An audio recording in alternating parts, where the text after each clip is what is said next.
Hey everybody, it's Constantine. In this video I'm going to talk about 4 of my favorite chord progressions. Now I'm not talking about 4 chord loops that you can build an entire song off of. Rather, these are just a couple little tricks that you can use to spice up your songwriting. The first progression is what I call the Yesterday progression, after the Beatles song that uses it over and over. So that song is in the key of F. I'm tuned down a full step just like the original here, but this is an F. And the progression is the 2 chord to the 4 chord back to the 1 chord, except that the 2 chord in a major key is usually minor, but instead we're going to make it major. So Paul McCartney uses it in 2 different ways in Yesterday. For most of the song, he repeats the 6th chord to the 2 chord to the 4 chord to the 1, and at the end he closes with 1, 2, 4, 1, or something like this.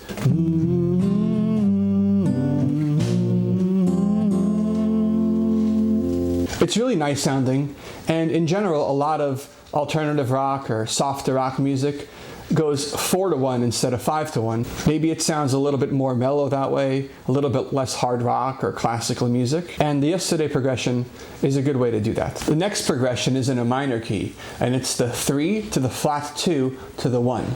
Now, let's say we're in E minor, and the 3 chord being the G. That's our starting point. There's a lot of ways to go from the G to the E minor. Some of the most common ones are probably G, D, E minor, or G, B7, E minor. But in this progression, we're going to do something different. We're going to go G, F, E minor. That F being a flat 2 of E minor. A good example of this technique is in the Elliott Smith song, Oh Well, Okay. Couldn't figure out what made you so unhappy. Shook your head to say no, no, no. The 3rd chord progression is something I'm going to call a parallel secondary dominant. I'm not sure if that's a real name for it, but the idea here is that it's a secondary dominant which you approach from the same root note. Let's say you're in the key of G and you're currently playing in E minor. E minor is in the key, but E7 is not in the key. It's a secondary dominant used to approach A minor. And what this trick is about is how we approach that E7. In this case, we want to approach it from E minor. There are other ways to approach that E7 secondary dominant, but going directly from E minor is a little bit jarring. As an example for this progression, I'm going to pick a song that I wrote. I don't know your kind, but I don't find you straight.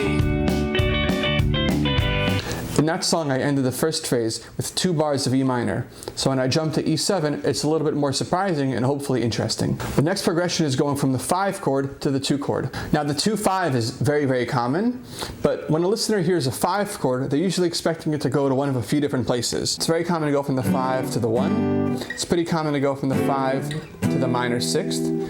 And of course in rock music, which has a lot of blues influence, it's pretty common to go from the 5 to the 4, often back to the 1.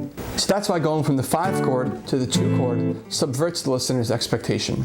A good example of this is the R.E.M. song Bad Day. It's been a bad day, please don't take a picture. It's been a bad day, please. That kind of uneasy chord progression goes really well with the depressing lyrics and the pleading vocals of Michael Stipe. Thank you so much for watching. Please let me know if you have any ideas for video topics. I'd be happy to make them. And happy holidays. Bye. Hi, I'm Constantine. On this channel, I'll be experimenting with different musical content such as songwriting, productivity, and more. I'll also be releasing original music, and you can check out a link to the first EP below. If you think this channel might be for you or one of your friends, I'd be really grateful if you subscribed or liked this video. Thank you for watching.